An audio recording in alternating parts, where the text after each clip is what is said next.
Appliance Factory and Mattress Kingdom, the nation's largest discount appliance dealer. Visit our website for deals and store locations near you. Hey guys, welcome back to the channel. This is Lauren again. Today we're going to be going over why LG washing machines rate so highly.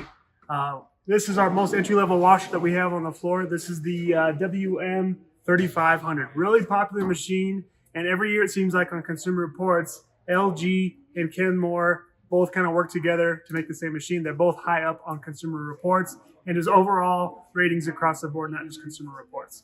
So we're going to go into this machine here, and we'll kind of dive in and tell you why this machine is so good. First thing, LG, the direct drive motor. In this machine, there's no belts, clutches, pulleys, or brakes. There's basically one drive shaft and the motor that's attached to it.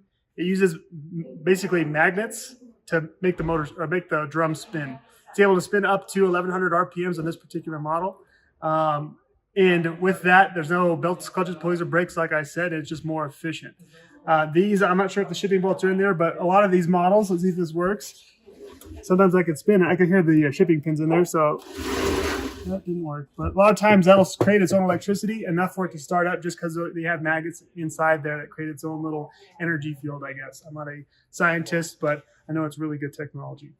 It's, with the direct drive motor, you got Whirlpool, Samsung, Maytag, all your top brands all use the same exact direct drive motor. LG was one of the first companies to take that motor and use it themselves. 10-year warranty on the motor too. Really good design. Next feature that I like on the entry-level model, they got the tub clean cycle. So that heats up the water super hot. It allows, kind of like a self-clean in an oven, it heats up the water. It allows that washer to kind of just get moved around. And it kills a lot of that bacteria and old mold and mildew in that. Next thing is it actually has a patent on the door. Down below here, you got this little button on the bottom.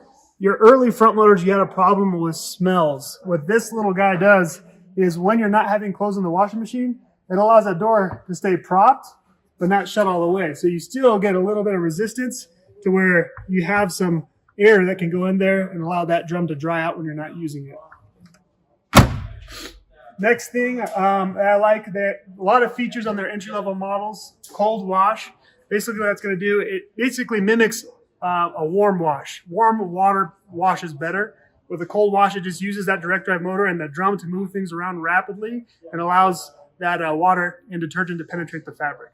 So I always recommend on LGs keeping that cold wash on unless you want to use white and whites or something like that. Then you have your white option that kind of heats up your water there. Next thing is your speed wash. Seems more and more of the washing machines that are coming out now have the speed wash. I'm not sure of the exact time, but I know it's kind of a half load cycle. You don't want to put too many clothes in this. It works for like an article of clothing for what you're wearing. You can throw it in, say like the clothes you're wearing, you want to wear them again tomorrow for work if you want to do that. Throw them in there. It's just a faster RPM on the ring out cycle when it's spinning. And when that does is it reduces your drying time. So less water, small amount of clothes, throw them in your dryer. They're pretty much all wrung out. They don't need too much time in your dryer. But thanks guys for watching, and we'll see you guys next week.